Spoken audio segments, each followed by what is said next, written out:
Fact or fantasy, you decide. Bizarre stories trawled from the deep dark depths of the internet and narrated by me for your enjoyment. Supposedly true, these stories tell of frightening situations, supernatural encounters and paranormal oddities. We must ask though, is everyone so honest when recounting their story to an audience? Or is this simply more fantasy than fact? You'll be the judge of that. Number 3. I don't believe in ghosts, ghouls, spectres or spooks. There is always a logical explanation. But that being said, I'm working with a friend on a new paranormal TV show. Yeah, I don't believe in ghosts, but I believe in a paycheck and residuals. We shot a pilot at a very notorious house in my city. The house itself gave me the creeps, but outside of some unexplained noises, nothing really to phone home about.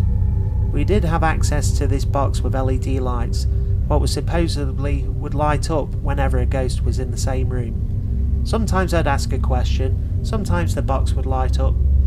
Sometimes it would happen multiple times in a row, but I don't put a lot of stock in light up boxes. One of the mediums claimed that there were portals in the basement, and one was so ancient and powerful he was only able to shrink it and not close it all the way. When a ghost cat jumped out of one of the portals, apparently. As he says this, you can hear something like a cat meow on one of our EVP recorders. We edit everything together, start pitching it to the networks. One of the networks is intrigued. They gave us a bit of money to shoot another episode. This time we did 2 nights in another notoriously haunted house, lived in by a supposed serial killer, bodies buried in the basement and everything. Now this house was nothing special. I walked in, didn't feel creeped out at all. The vibe was normal, as opposed to the first house, but as the night progressed, things got strange. On the first night, we went and had ourselves an EVP session in the master bedroom. That rumours had it was a performance stage or altar once upon a time. We're going at it for about an hour and not getting a whole lot, but something starts coming through talking about demons. Yeah, sure, demons. We have a go at that for a bit, but again, don't have much success. Now, how this particular piece of equipment works is it scans every radio frequency it can in like half-a-second intervals, and supposedly the ghost can pick out specific words in these super quick intervals to communicate with us. Really, it just sounds like a lot of very fast talking with feedback and white noise. It's hard to get anything out of it. Just as we were getting ready to shut it down, something cuts through clear as day and it's speaking in Spanish. The voice stops and it goes back to its voice's white noise feedback loop. Only one of the guys in the room spoke Spanish and he translates it as, "Stop getting in my way. Evil will prevail. Evil will rise. Stop getting in my way." We shut it down for the night. The next day, the believers in the group kept getting demon vibes all day. I believe power of suggestion is a powerful thing, but whatever. We decide that we're going to do another session in the dining room that night and see if we can get the demon to play ball. We're in the dining room starting up the session. This time we're using a different EVP box, and I'm not really quite sure how it works. Again, I guess the ghosts can use frequencies in the air and send them through the box to communicate with us. We also have these special cameras that are hooked up to iPads. They can detect different pressures and temperatures in the air, and they use this data to try and map out a figure. If it's doing its job, it makes a stick figure on the screen where it's detecting abnormal activity. This is where it gets interesting. Again, I'm not a believer. We begin the session, we make contact with the serial killer who lived in the house. We've pissed him off and he's going to unleash this demon on us that he's enslaved because he's trying to become a demon in the afterlife and won't free this demon until it teaches him how to do it. I know, bear with me. It's at this point, when he says he's going to unleash his demons on us, that I shit you not, a cold draft begins flowing around my ankles. I've never felt anything like it before in my life. I know that's one of the telltale signs of a ghost entering a room, but I never thought about it. We were all sitting around this table and I just feel this coldness drift in around my ankles. I can feel it nowhere else on my body, but my ankles and below. I don't say anything, as I don't want to spoil it. I get out of my seat and go to stand in the corner. I'm about a foot away from the wall. I'm standing there for a minute or so when I can't even explain it. I just know that there is something behind my left shoulder. I tell one of the guys with the special cameras to point it over my way. The camera begins to map out a figure that's approximately 8 feet tall, exactly where I felt it. I turn around and there's nothing there but coldness. Someone screams and I turn back around and they say something just scratched their arm. Lo and behold, the camera is now tracking the figure standing over them. Then things began to escalate and people are starting to panic. Now the dining room is right off the kitchen and you can see directly into the kitchen from the dining room. As things continue to build in the dining room and come to a head, there's a loud pop and a flash from the kitchen area. No lights were on. About half of us saw it. I saw it out the corner of my eye. We started to get pretty freaked out and decided to end the session. I go into the kitchen to check the spot where the pop and flash happened. There's nothing there, no broken glass, no broken anything, it's just empty space.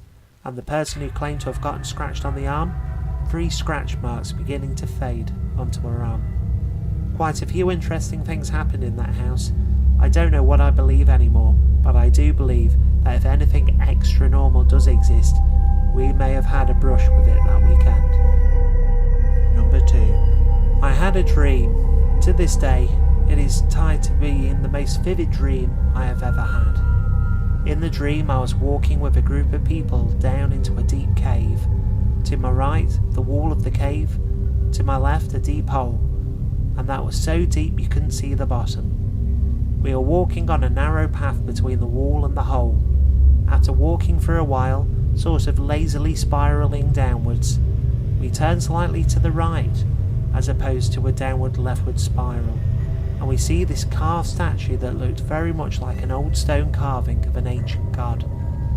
But it was huge, and carved out of the wall of the cave. Separating us from the carving there is a large cavern. At this point I hear a voice say, "You cannot stop me," and me as a cocky little prick say, "Watch me," and I jump into the cavern and fall. I land in what I would say was a classical depiction of hell, and maybe a Mario Bowser-like castle landscape. I am running through some flames and find a person. I couldn't see his face, but I knew him.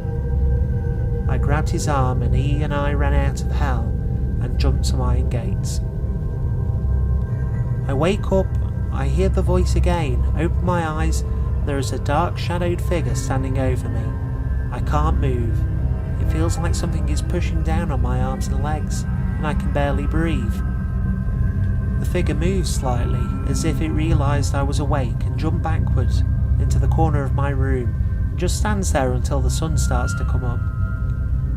This encounter is probably sleep paralysis, but the fact that the shadowy figure didn't go away after I had fully woken up and could move, I never left my bed too afraid, leads me to think otherwise, sort of. Secondly, years after that first dream, 3 nights in a row I have a recurring dream. The first instance of the dream, I am laying on the floor in the room where my brother is sleeping in a bed, and I am sleeping on the floor. I am looking down on us from above. In the dream I see the cloaked figure that I saw after the first dream, and he draws a knife and goes to kill my brother. I wake up and stop it just before he does. The dream happened 3 times in the same night. I have this dream again the next night, except this time in the dream and in life I am sleeping on the floor of my friend's dorm room. In the dream I am looking down on us as before, and he is sleeping on the floor next to me instead of the bed like in real life. In this dream the same figure tries to kill my friend and I stop him. This again happens 3 times in the same night. Third time I have this dream. I forget where I was in real life, but in the dream I was awake and it was bright out. I was standing in a marketplace like a courtyard area. Lots of stone buildings and the road was cobblestone. I see through a dense crowd that same dark cloaked figure holding a knife and chasing someone. I run after him and he disappears, but I grab someone I didn't recognise. I woke up after each of these dreams each time they occurred, 3 times each night, 3 nights in a row. When I woke up I would feel like I was being watched, but wouldn't see anything. Number 1. This was around 2008. I was staying on a cottage farm in England. I can't remember the exact location, for a night with one of my closest friends at the time. I suddenly woke up in the middle of the night and had difficulty breathing.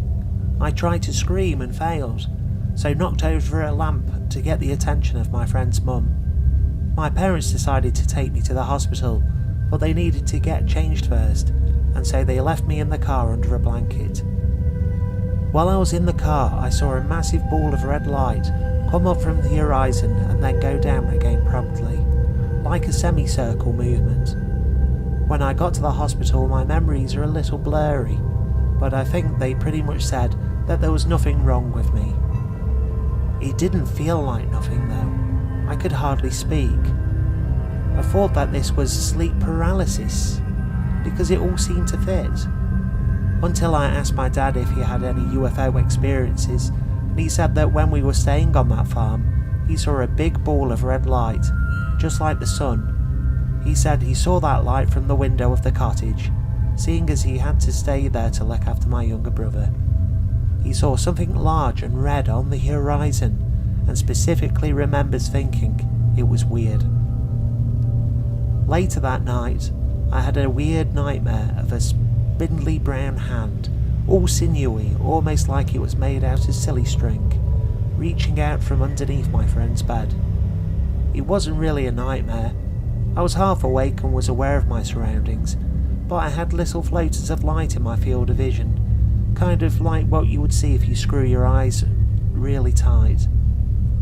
I have previously attempted to reconstruct what I saw using Photoshop, but I couldn't get the sinews or the floaters to look right. I always discounted this experience as sleep paralysis before my dad told me what he had seen. Now I'm not so sure. Well, fact or fantasy? You decide. Thanks for watching. Please subscribe as it really helps me out, and I'll be back with more soon.